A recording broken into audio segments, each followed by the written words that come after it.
그럼 지금부터는 알고란의 고란 기자님 연결해서 조금 더뭐 최신 뉴스 업데이트 어떤 게 돼 있는지 또 디지털 자산과 관련돼서는 어떤 얘기가 진행될 수 있을지 여쭤보도록 하겠습니다. 기자님 나와 계신가요? 네, 안녕하세요. 소리 잘 들리나요? 네, 잘 들립니다. 네네. 네, 기자님 저기, 제임스 정 기자님이 다 설명을 해주셔서 제가 무슨 얘기할 게 있을지. 그래도 열심히 댓글에 피드백을 음. 남겨주셔가지고 일단 한 가지 정정할게요. 방금 나온 뉴스인데, 그 행정명령이 나오면 거기 부속서라는 게 따라 붙어요. 그러니까 이제 행정명령이라고 하는 건 큰 틀에서의 명령인 거고, 그 밑에 구체적인 뭐 수치 같은 것들이 다 나와 있거든요. 그 부속서에 보면 우리나라가 25%가 아니라 26%로 나왔습니다. 그래서 이제 국내에 있는 여러 언론이 아니면 한국 정부나 미국에 이거 25야, 26이야 라고 확인을 했더니 미국 쪽에서 26이다라고 확인을 해줬고요. 그럼 왜 26이냐, 25가 아니라 라는 부분에 대해서는 사실 설명을 해주지 않았습니다. 어쨌든 확인된 거는 우리 수치는 25가 아니라 26으로 최종 확인이 됐습니다. 그럼 현재 이 상황 좀 어떻게 보세요? 이 상황은 이 트럼프가 앞서 그 제임스 정 기자님이 말씀해 주신 대로요. 이 관세율을 그러니까 미국이 앞서 그 트럼프가 들고 나왔던 이 종이 쪽지의 그 표에 따르면 우리나라가 미국의 수입품에 대해서 50% 관세율을 적용한다라고 했던 그 50%라는 숫자예요. 그게 어떻게 나왔는지에 대한 구체적인 설명을 하지 않고 있습니다. 자기들이 계산해 봤더니 그렇다라는 거거든요. 그래서 너희들은 50% 관세를 부과하지만 미국은 관대하니까 그 절반 25%만 하겠다라고 발표한 거거든요. 구체적인 계산이 어떻게 나왔는지도 알 수 없고, 그래서 여러 가지 이제 SNS에서 떠도는 계산 방식이 있는 거죠. 그리고 나서 보석소에는 갑자기 또 25가 아니라 26으로 나오고, 그야말로 이게 정치하지가 않고 그때그때 즉흥적으로 대응하고 있습니다. 그러다 보니까 이 관세율 숫자가 중요한 게 아니라요. 그야말로 협상, 이후 개별 국가별로 협상이 더 중요하다라는데 오히려 힘을 실어준 게 아닌가라는 생각이 듭니다. 실제로 기자회견이 끝나고 나서 스콧 베산트 재무장관이 한 얘기가 뭐냐면 지금 백악관으로 전화가 쇄도하고 있다라는 얘기를 했거든요. 그게 뭐냐면 지금 관세율에 놀라지 말고 우리와 협상을 해라. 우리 미국이 원하는 걸 들어주면 세율을 낮춰줄 수 있겠다라는 메시지를 내놨다라고 보시는 게 더 맞을 것 같아요. 그리고 이제 코인 협상을 가격으로만 놓고 위한 보자면 네네. 네네. 근데 코인 가격만 놓고 보자면 아까 지금 앵커님이 말씀 주실 때 83,000을 일단 발표가 나오자마자 82,000까지 밀렸다가 83,000으로 다시 올라왔다라는 말씀 해주셨잖아요. 그런데 이게 사실 장 중반에는 뭐 85,000, 84,000 후반대까지도 올라왔습니다. 근데 이게 갑자기 또 떨어졌거든요. 그래서 갑자기 왜 또 하락이 나오지? 라는 그 의문점에 대해서 제가 생각한 거로는 일단 우리 시장의 경우에도 증시의 경우요. 장이 열리자마자는 2% 넘게 하락 출발했던 증시가 1% 안쪽으로 0.7%대에서 하락 마감했거든요. 근데 지금 이 4시가 언제냐면 프랑스 증시가 개장할 시간입니다. 그리고 이후에는 또 영국 증시가 개장을 하고요.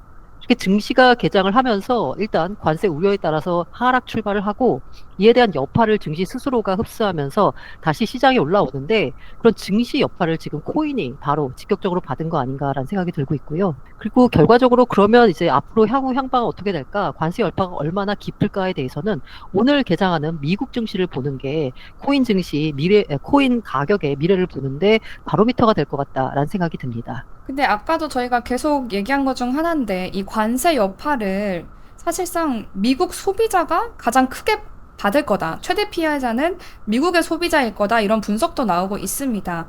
뭐 수입품의 가격이 오르게 될 거고, 그럼 소비자 물가도 상승하고 자연스럽게 소비 위축되고 경기 침체라는 악순환이 될 거라는데 그렇다면 연준은 좀 어떤 입장을 취할까요? 금리 정책의 변화가 생길까요? 일단 금요일 날 발표되는 이제 연준 파월 의장 연설을 좀 지켜봐야 될 것 같고요. 근데 연준 입장에서도 무조건 이렇게 경기 침체가 우려된다라고 해서 금리를 낮추기가 쉽지 않은 이유가 이 물가가 또 발목을 잡는 거거든요. 그래서 물가가 상승하고 침체가 되는 스태그플레이션이 상황이 되면 쉽지가 않습니다. 그래도 일단 경기를 살리기 위해서 연준이 아마 금리 인하에 나서지 않을까라고 이제 시장은 기대하고 있는 거고요. 실제로 그렇게 나설지는 금요일 날 파월 연준 의장의 연설 내용을 좀 봐야 될 것 같고요. 다만 트럼프가 그럼 이걸 계속 밀어붙일 수 있느냐 이렇게 높은 관세 부분에 대해서는 이렇게 하기 쉽지 않을 거다. 그 숫자 그대로 믿지 말아라. 이후 협상을 통해서 아마 조정이 될 거다. 라고 트럼프 행정부도 생각하고 있고 다른 그 상대 국가도 생각하고 있기 때문에 이렇게 정해져서 그야말로 미국의 수입 물가가 오르는 일은 아마 벌어지지 않을 거다라고 보는 하나의 계산이 있고요. 또 트럼프 계산 방식에 따르면 이렇게 해서 관세를 받잖아요, 미국이? 그러면 그 관세를 가지고 감세를 해줍니다. 이번에 나온 발표 중에 중요한 게 뭐냐면 관세를 이렇게 국가들로 받는 대신에 거기서 나온 돈을 가지고 그 확보한 그 재정을 가지고 대규모 감세를 한다는 거예요. 사실 감세는 미국 국민과 기업에 좋은 거잖아요. 그러니까 관세로 받은 돈을 다시 감세로 이제 메꿔주겠다라는 거라서 트럼프 계산에 따르면 물가 안 오른다라는 겁니다. 일시적인 충격이 있을 수 있겠지만 과연 어느 쪽이 맞을지 모르겠는데 어쨌든 간에 트럼프가 정치인이기 이전에 기업인이기 때문에 그때그때 발생하는 시장 상황에 맞춰서 유연하게 대응하지 않을까라고 기대를 해봅니다. 이번에 그래서 이렇게 관세 발표가 있고 나서 금을 제외한 거의 모든 자산이 하락한 것 같아요. 미 네네. 증시는 당연하고 비트코인도 마찬가지로 하락했잖아요. 근데 음. 원래 진짜 비트코인의 극 초반에만 해도 주식과 비트코인의 상관관계가 안 컸는데 반대였다고 봐도 괜찮았는데 최근 들어서는 계속해서 좀 같이 움직이고 있는 모습이에요. 네, 그럴 수밖에 없는 게요. 그 과거에 비트코인이 이른바 전통 자산인 주식과의 상관관계가 낮았다라고 하는 건 비트코인 시장에서 돌아가는 자금은 코인 시장에만 투자하는 자금이었어요. 그런데 24년 1월에 비트코인 ETF가 승인되면서 ETF를 통해서 어마어마한 전통 금융권에 있던 자금이 코인 시장으로 흘러들어 왔습니다. 그러면서 이 비트코인, 그러니까 알트는 빼고요. 비트코인에 들어오는 자금의 성격과 주식 시장에 투자하는 자금의 성격이 비슷해진 겁니다. 그래서 두 개 다 위험 자산으로 취급을 받고 있고요. 특히 위험 자산은 유동성에 민감합니다. 지금 현재 유동성이 약간 조금 마르는 시점이기 때문에 위험 자산이 게다가 불확실성도 커진 상황에서 둘 다 위험 자산 취급을 받는 주식, 특히 이제 기술주와 비트코인이 동조화돼서 움직인다라고 보시면 될 것 같아요. 그러면 그 ETF의 등장도 그렇고 이렇게 된 이유가 4년 주기 사이클이 깨졌기 때문이라고 보시나요? 아니, 깨졌다고 이게 보세요? 선후 관계가 안 맞는 게 ETF가 나와서 4년 주기 사이클이 깨진 거냐라고 봐야죠. 4년 주기 사이클이 깨져서 ETF가 나온 건 아니죠. 그런데 이 4년 주기 사이클을 사실 코인 시장에 투자하는 사람들은 반감기로 해석을 합니다. 그런데 이 공교롭게도 그 반감기와 유사하게 움직였던 사이클이 글로벌 유동성 사이클이에요. 그러니까 글로벌 유동성이 넘쳐났을 때 비트코인 가격이 올랐고 비트코인 가격이 오른 시점이 공교롭게도 반감기 이후 뭐 12개월에서 16개월 뭐 이 사이에서 찍혔던 거고요. 이번에 4년 주기 사이클이 깨졌냐라는 부분에 있어서 저는 과거의 사이클을 반감기가 아니라 유동성 측면에서 보자면 여전히 그 사이클은 유지가 된다라고 보고 있고요.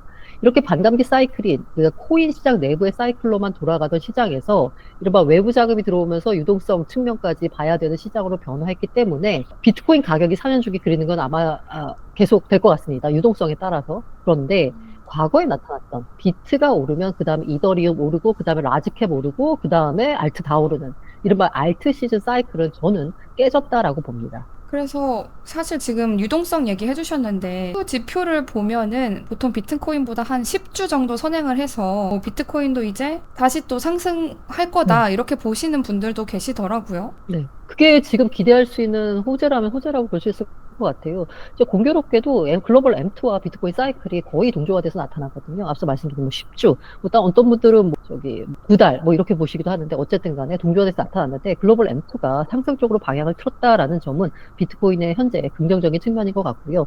그런데 이 상황에서 글로벌 관세 폭탄이 떨어지면서 이른바 경제적인 불확실성이 증가가 됐고 이에 따라서 위험 자산인 비트코인 가격 역시나 흔들리고 있는 모습이다라고 보시면 될 것 같습니다. 그렇다면 지금 바이더딥 해도 되는 시기라고 생각하시나요? 근데 지금 아까 앞서서 설명해 주셨던 대로 비트코인 가격 흐름을 보자면, 제가 말씀드린 건 다 비트코인 얘기입니다.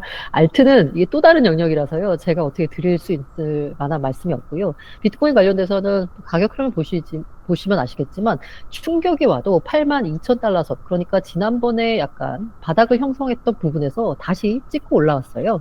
제가 생각하기에는 시장이 그냥 정상적인 수준이다라고 하면 83,000달러 언저리에서 왔다 갔다 하는 것 같아요. 여기서 별일이 없고 약간의 호재가 부각이 되면 8만 달러 후반으로 가고 여기서 악재가 나오면 8만 달러 초반으로 가고요. 8만 3천 언저리에서 왔다 갔다 하는 수준이라서 만약 그렇다라고 하면 지금 한 8만 3,200달러 정도의 지금 가격이 보이는데 이 정도 8만 3천 달러 선에서 사는 거는 나쁘지 않은 수준의 매수 타점이 아닐까라는 생각이 듭니다. 다만 그럼에도 불구하고 일단 어떤 충격이 있으면 또 급락할 수도 있잖아요. 그러면 그때를 위해서 현금은 항상 좀 남겨둬야 된다라고 생각할 수 있습니다. 그렇게 따지면 네, 언제나 정답을 정해놓고 드리는 말씀 같은데 분할 매수가 답이 되겠다라는 말씀 드리겠습니다. 네, 지금까지 고란 기자님 모시고 현재 상황 파악과 또 디지털 자산 시장까지 연결 지어서 이야기 들어봤습니다. 감사합니다. 감사합니다.